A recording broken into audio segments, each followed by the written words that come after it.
Oh man, welcome everybody to the Mountain Royals. There is a new AoE2 DE DLC coming the 31st of October, and myself and other content creators were given early access to show off all the cool new stuff that this expansion is going to be bringing us.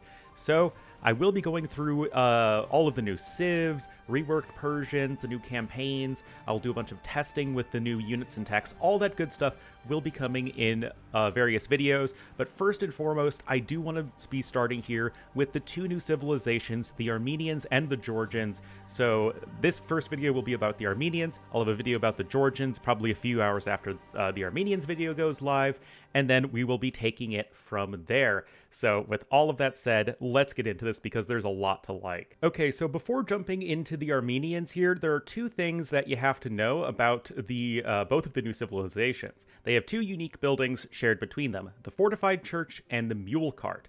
So the fortified church is your monastery replacement. It costs 25 more wood than a regular monastery, and it gives you more HP and modest defensive capabilities. So it's like a defensive building, but also a monastery. There's a lot of, I guess, more intricate aspects to it that I'll go over later on, but that is sort of the gist of it. Both these civilizations have bonuses for them. Same thing here for the mule cart. It is your replacement to the lumber camp and mining camp. You use it to drop off gold, stone, wood, but also hunted food. Again, I will be doing in-depth analysis of this later, but for the time being, know that it is wood, gold, stone, and hunted resources. Also, you build them with villagers.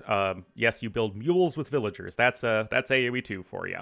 But yeah, if you are familiar with Age of Mythology and the ox cart for the Norse, this is basically the same thing. It is a mobile drop-off site, a lot weaker than a mining camp or lumber camp, but, you know, it can move, so you always get that efficiency. With that in mind, let's look at the Armenians. They are classified as an infantry and naval civilization. Yes, they have a good navy, but I feel like it's more of an infantry and monk civilization, and we'll see how exactly that is in just a moment. Starting things off, mule carts cost 25% less, and their technologies are 25% more effective.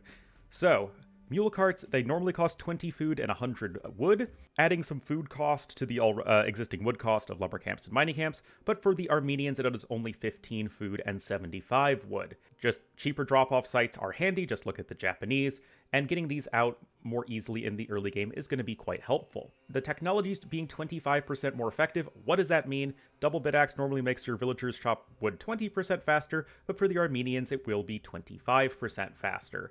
So you still have to pay for the upgrades to get that bonus, but if you are investing in those early upgrades, you are getting more value from them, right? And this is going to be affecting your wood, gold, and stone collection throughout the game. And at the end of the day, you should be getting faster lumberjacks than Celts, if my math is correct, which it usually isn't.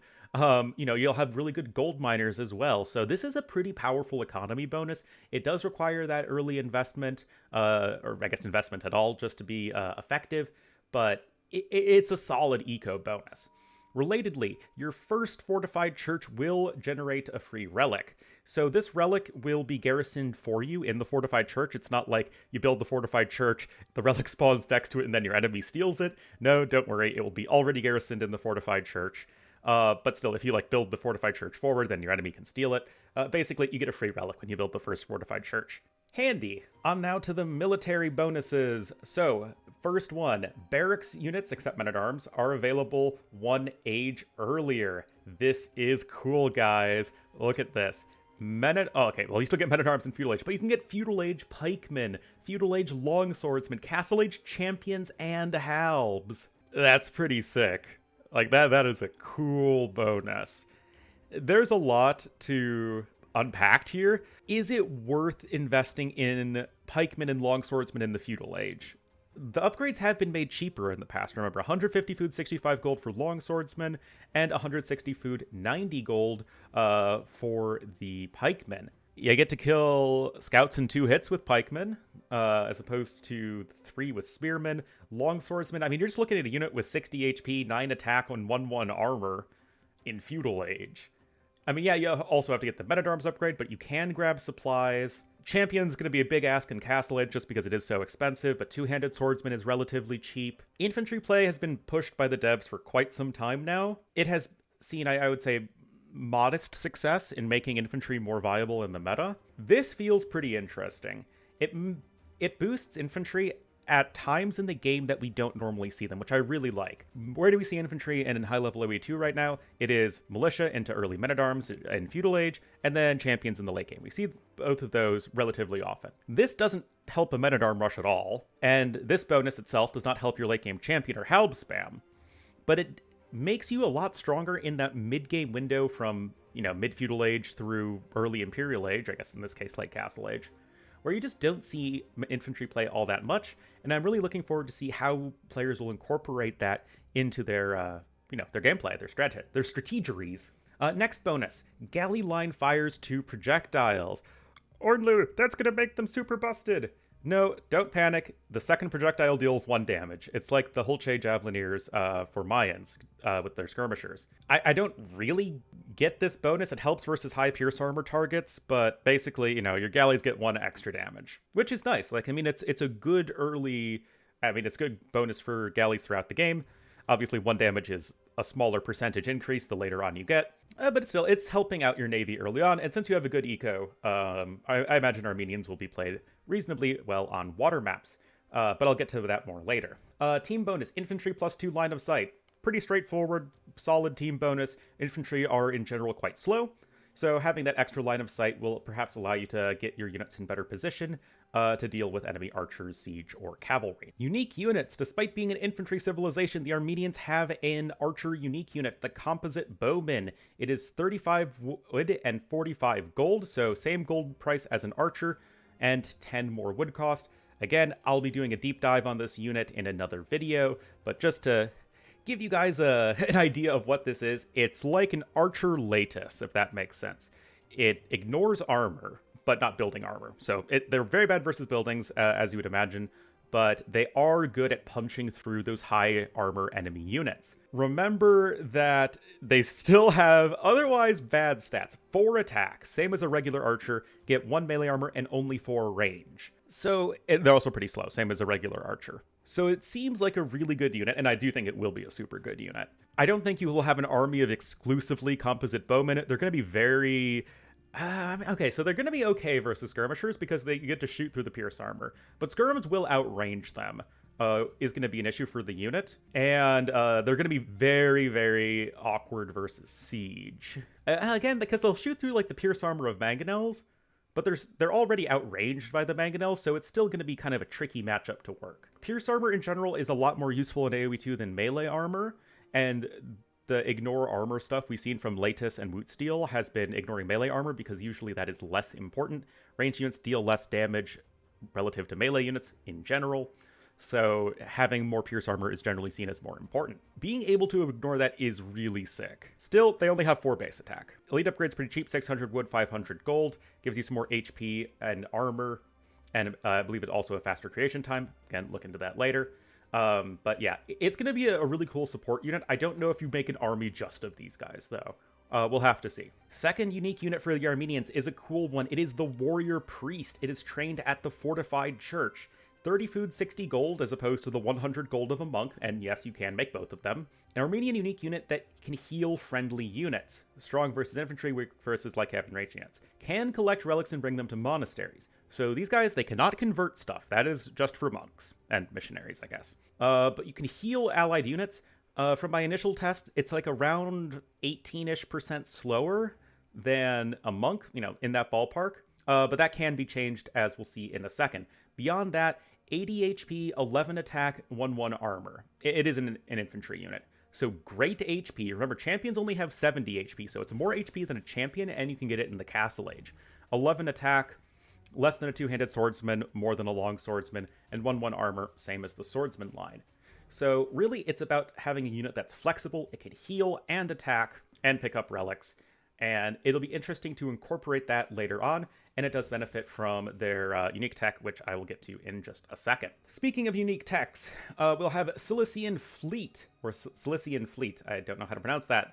Demo ships gain plus 33% blast radius, and then the galleys and drummonds get +1 range. It is 350 wood, 300 gold. Not an upgrade you're going to really try to rush in early Castle Age, Get a castle up and get Cian Fleet, probably not that useful. But, getting it on the whip to imp is not a bad idea. And it also gives your galleys and Drummons extra range. Yes, they are a Drummond civ like Byzantines and Romans and Goths and Huns. So, your boom boats are better. 33% blast radius is really, really sick. Like, these guys are gonna explode all over the place. Tato, I'm sure, is gonna love this civ. Still, demo ships are a support unit. You don't usually have a fleet of 40 demo ships. I mean, you could, and it would be pretty fun, but usually that's not the best idea. So that's going to be useful, especially against strong fire ship civs, as demo ships, of course, are the counter to fire ships in general. But the big bonus is going to be giving your galleys extra range, as you do get Bracer with this civ, so at the end of the day, you'll have 11 range galleons. The extra range for the Drummonds basically just helps mitigate a little bit the lack of siege engineers, so that's not really that big of a deal. I mean, you'd still rather have siege engineers to get the extra bonus damage, but regardless, you get good galleons with an extra projectile that does 1 damage and extra range. This is a strong naval civ. I will have to see if they're going to be like a top tier naval civ, but again, we'll look more into that in just a second. Anyway, Imperial Age unique tech, ferreters. When I first read it, I thought it was ferreters, like, you make an army of ferrets, but no, I don't think that's correct.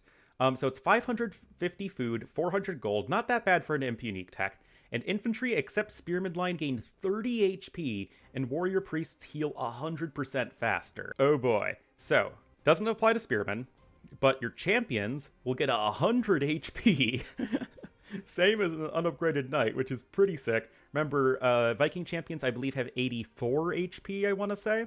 So you get 16 more HP than a Viking champion, but obviously no chieftains, and you have to pay for it. And your warrior priests, they already benefit from Sanctity. I haven't looked at which upgrades exactly benefit the warrior priests. Again, that'll be in a separate video. We'll do this later, because you want to make sure you get the basic information out to you guys as quickly as possible. So you get 15 extra HP from Sanctity, and then another 30 from Ferreters, and you're looking at a unit with, what is it, 125 HP? 135 HP? I don't know. Something like that. It is going to be an absolute tank in terms of HP in the late game. And I'll be really interested to see how this can be incorporated, because that 60 gold cost is still really high. Also, it makes you heal really fast, a lot faster than a monk. We'll look into the numbers later, but yeah, this is definitely a very powerful late game infantry unique tech. So, with all of these bonuses aside, I think the galley one's a little weird to me, but I really like all of the other bonuses and techs and whatnot. I think it's cool stuff. So let's look at their tech tree. This is going to help see how they're going to play out in a regular game, right? So first, I actually want to show the blacksmith. You have everything except plate barding armor. So your cavalry in the late game is not going to be very good, but everything else is totally fine. So looking back to the archery range, you have fully upgraded arbalests except for thumb ring. That's fine. We see arbalest play from Bohemians and Khmer, and those civs have the exact same upgrades available. You're not lighting the world on fire with your arb play, but it is an option.